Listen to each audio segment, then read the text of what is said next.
lineup. Of your NCAA. So talagang unpredictability. Yan ang dala ng Arellano Chiefs ni Coach Chico Manabat for Season 100. Unang-unang play pa lang, attack play agad ng Letran. Sobrang fast-paced talaga ng team. Wow. Pinoya missing on that first shot attempt for Arellano. And it is Miller defending CJ Delfino. Monje swings it to Javillanar. Pinalik agad kay CJ. Delfino. Javillanar. Short on his first attempt. So Delfino tried to attack with the ball screen play, pero since sinaraduan siya, ganda ng release pass niya. Naisahan doon si Pao Javillanar as CJ Libak is able to score. This is a player that you noticed when you were still in college. Ngayon, nasa Arellano na from the Bulldogs. Yes, yes. Nagpangabot pa kami niyan. Nagulat na ako. Dito na pala, kaya pala dito na nakikita. Brand new opportunity for him.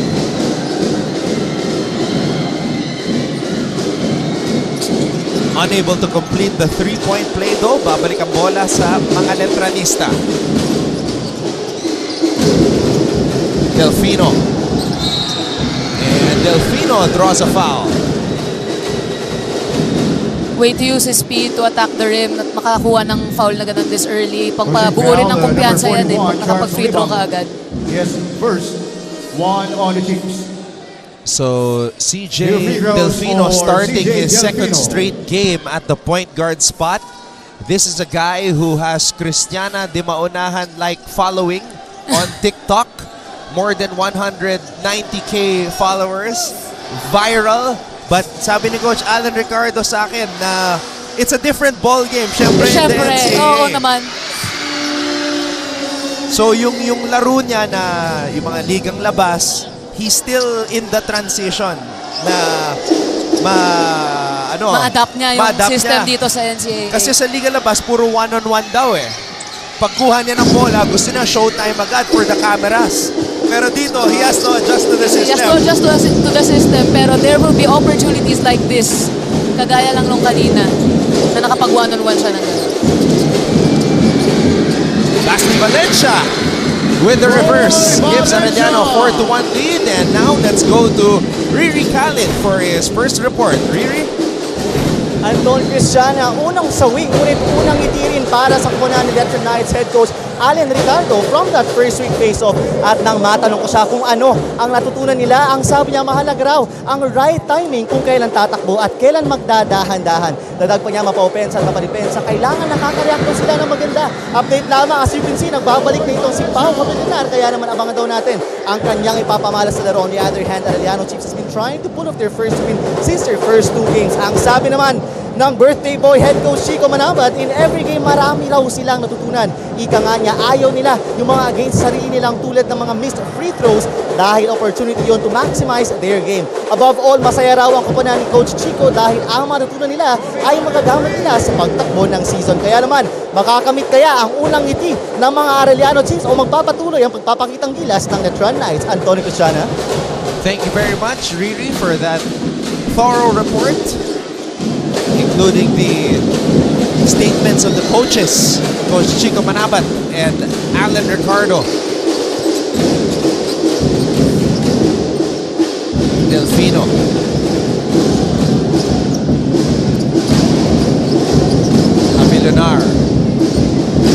Javillanar on the move, and Pao Javillanar is able to draw the foul. Yan ang welcome back, Pao Javillanar niya. Second, you on the Chiefs. Agresibo si team captain Basti Valencia. Nag-improve tong Arellano kasi nakita ko yung first game nila against the EAC Generals. Nung first quarter, naunahan agad sila ng 7-0. Tapos makikita mo doon na they were opting for I think not very well decided shots nung first few minutes of the game. Pero now they're converting and they're in the game. nakadikit sila ngayon sa Letran. Pau Villar 2 for 2 Coming in sa for pagkakataon na yon, and you can see the experience nitong si Pau Villar. Missed on a 3, missed on a floater, decided to take it to the rack, and now gets on the board with free throws.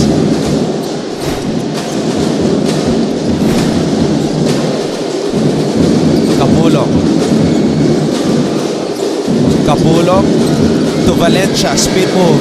Valencia, another under goal stab. Valencia. Good read sa depensa niya kung paano niya kinounter yun with the spin move at isa pang one more step to get to the open basket. Delfino. Monhe mula sa kanto. Dimaano is able to score. Charles Dimano. Credit sa timing niya sa offensive rebound to get that easy basket for the Letran Knights.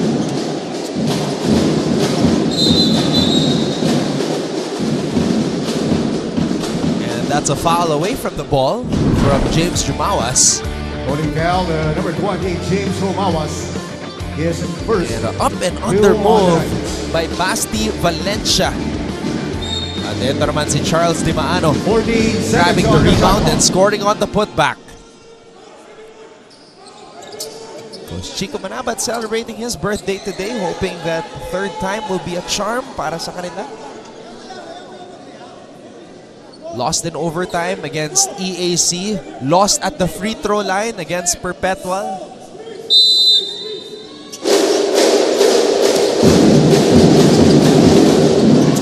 Kapulong. Offensive rebound.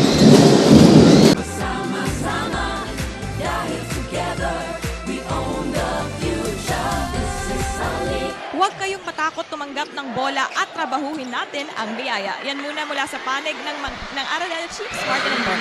Maraming salamat, Laisel Galpo. Katulad nung second quarter natin.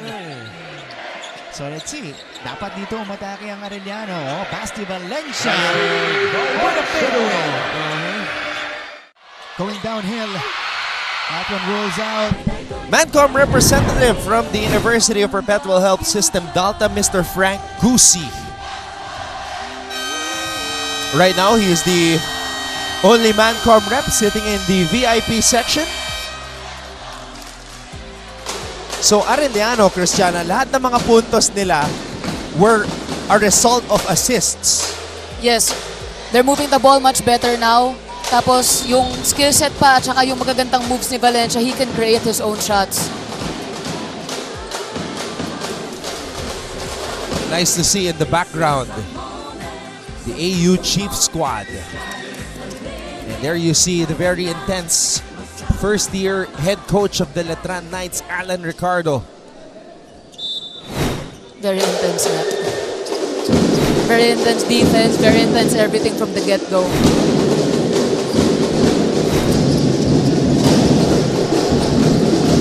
Villar. Backdoor for Monhe. Monhe throws it back out to Pau. Pau for 3! There you go! Pau Villar. Kaya ako sinasabi na okay maka-attract ng foul to get free throws early in the game kasi nakakabuo siya ng kumpiyansa. What a dive there by James Jumawas. But how about this triple right here? Ready to shoot. Follow through para kay Pau Villar. 17 seconds on the shot clock.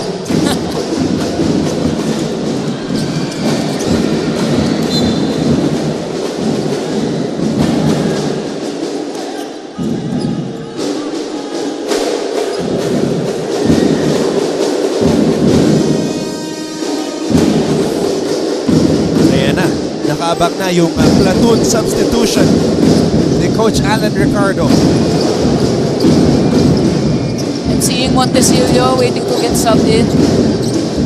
Isa rin siya sa key contributors nung win nila against JRU. Kung makikita mo kung gaano siya kadiin mag-pressure ball defense. Every time may papasok siya. He never misses a defensive possession. Lahat ng time na nakadepensa siya, nilaratrat niya talaga yung kalaban niya. And when I asked Ray Nambatak who among the new players has impressed me, binanggit niya si Montecillo. And for reasons that you just mentioned. Yes, sobrang sipag, parang sobra sa kondisyon. And right now, I think he's put in together with Estrada to fuel the fast break. Especially since, ayan na. Here comes Arellano. Cyril Hernal all the way. Joseph Hernal. Way to recognize na hindi pa nakaset yung defense ng Letran go all the way to the basket. Estrada. Kuahaw mula sa kanto. And Ray Miller. Oh. Wow, ramming Pushing down barrier in front. Wow, look, this First guy's got hops. 3 on the night. Cyril Hernal.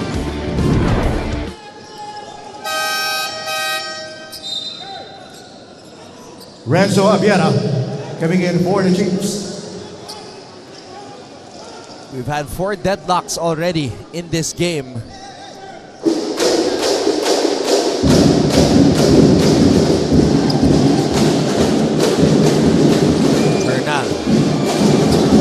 Hernal. Estrada with the rebound. Ganda sana nung pag-give up ng basketball. So, mas magandang option na yun. Hindi lang na-convert.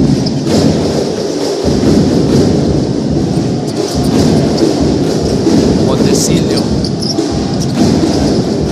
Oh, floater off the glass is good. From Nathaniel Montecillo. Very unselfish play from Montecillo coming from that attack and finding the open man. Montecillo, binigay kay Jimboy. Estrada finishing with the left hand. Passing pass for Jamoy Estrada. They did that again to his second assist si Montecillo again. Pushing down Another number 25, unselfish play. Anthony Bonameo. Giadan Omotan. And Jericho Kamay coming in for the Chiefs. Great job, Bonus as you have for Jamoy described. Estrada. Montecillo from Cebu, University of San Carlos, making things happen for his teammates. 3-point play completed by Jimboy. Sa first 5, I don't think nag-face guard backcourt defense si Coach Alan, pero dito sa second group niya, naka-deny everything na naman sila dun sa backcourt. Hinahayaan nila na mas less ball handler magbaba ng bola, kaya todo deny sila sa main point guard. Kaso na-convert ng Arellano. For Lawrence Camuno. Now this is perhaps Arellano's biggest advantage. Pushing down Baby number Shack, 1, Joseph as Budak Coach in Chico Manabat first calls him, 4 on the night. JL Capulong. So nagsalita ka na naman ng baby shock sa akin. Bonus Kailangan ko na video naman for tingin ng Lawrence sarili. Camuno. Di na ako kakanta. Maaga pa, Cristiana.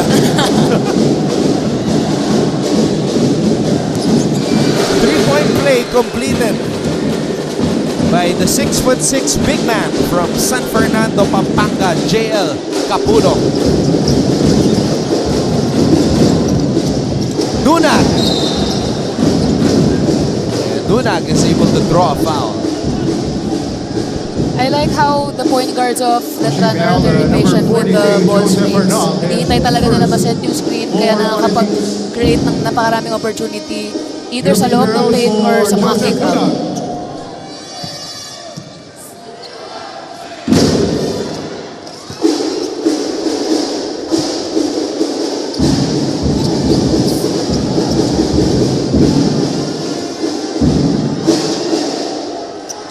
Seven out of the 10 players na pinasok ni Coach Alan Ricardo nakascore na para sa Letran.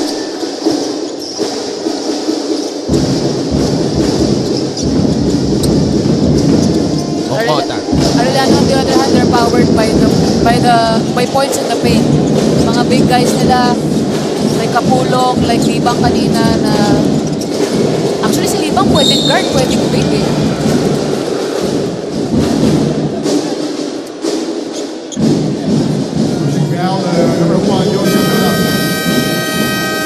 So Chico Manabat calls a timeout. When we come back, Cyril Hernal will shoot 2 free throws.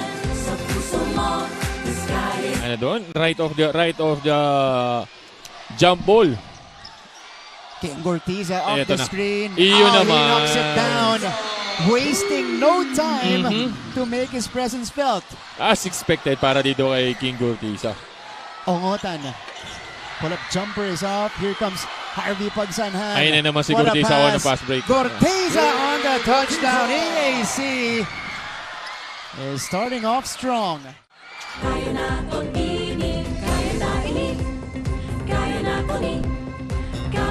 We continue our coverage on Heart of Asia as we see the Mancom representative from Colegio de San Juan de Letran, Father Vic Calvo.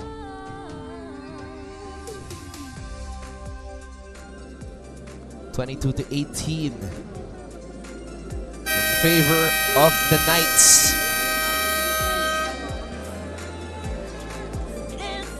Hindi pa natin nakikita si Jace Miller.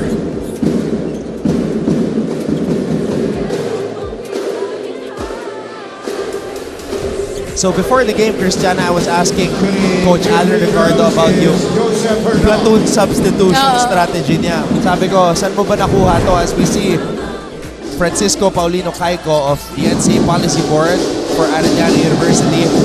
Sabi niya kay Coach Ato Badolato daw, the legendary late great Ato Badolato of San Beda.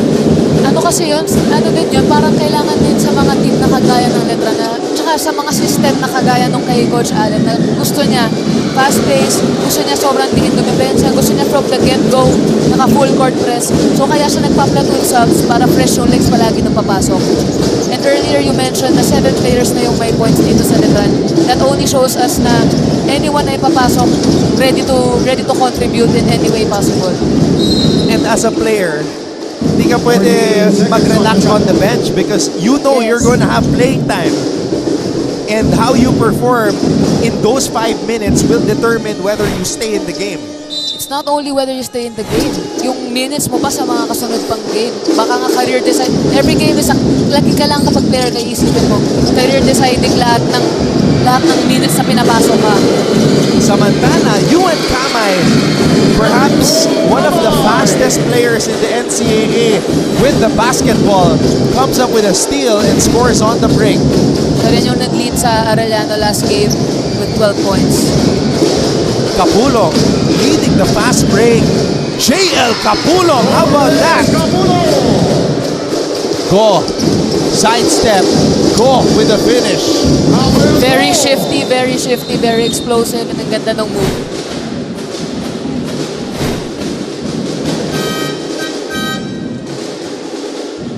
Jason Miller.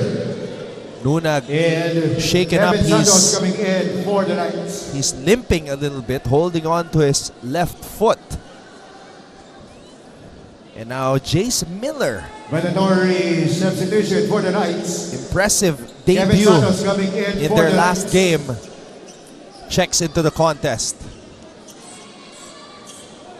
Jace Miller, 16 points, 5 Making a assists foul warning in his on NCAA number 9, debut. Jericho Sobra Kamay. akong pinahirapan nung dalawang yan, si Miller tsaka si Estrada. Gusto ko silang dalawa yung best player nung game na yun. Oh, but you can't go wrong with either. Yes.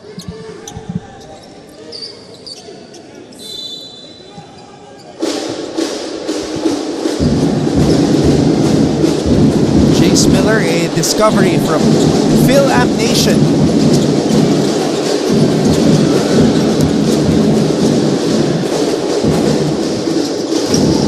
Kevin Santos. I'm surprised na wala siya sa first and second group today, itong si Kevin Santos. Go with the block on Kamay. So ngayon lang pinasok si Miller at si Santos. So a different strategy for Coach Alan Ricardo today. Yes, especially with the comeback of Pau Havildonar.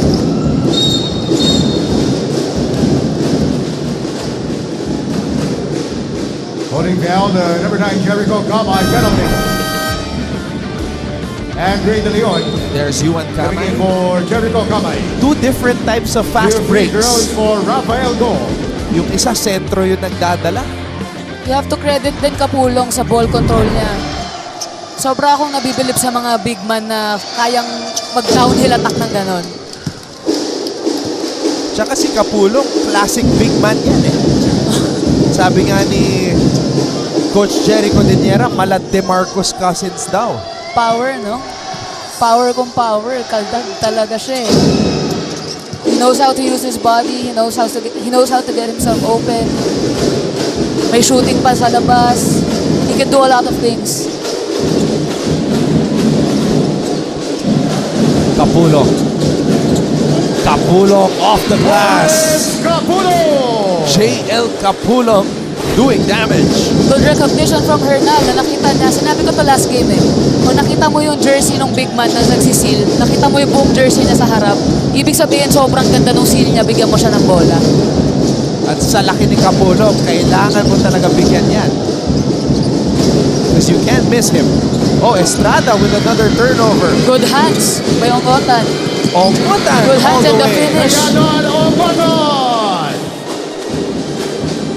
So that's 2 turnovers by Jimboy Estrada.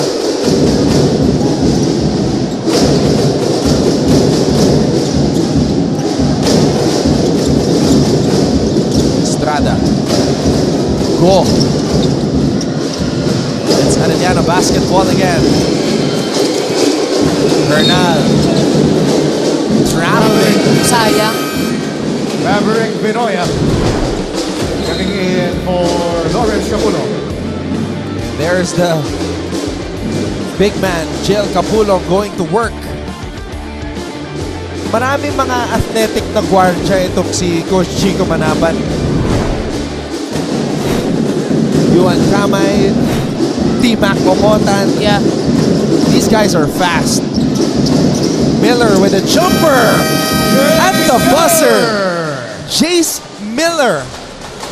At the end of the opening quarter, the score is tied at 28. And we are tied for the 8th time in this game. And that's just the first quarter.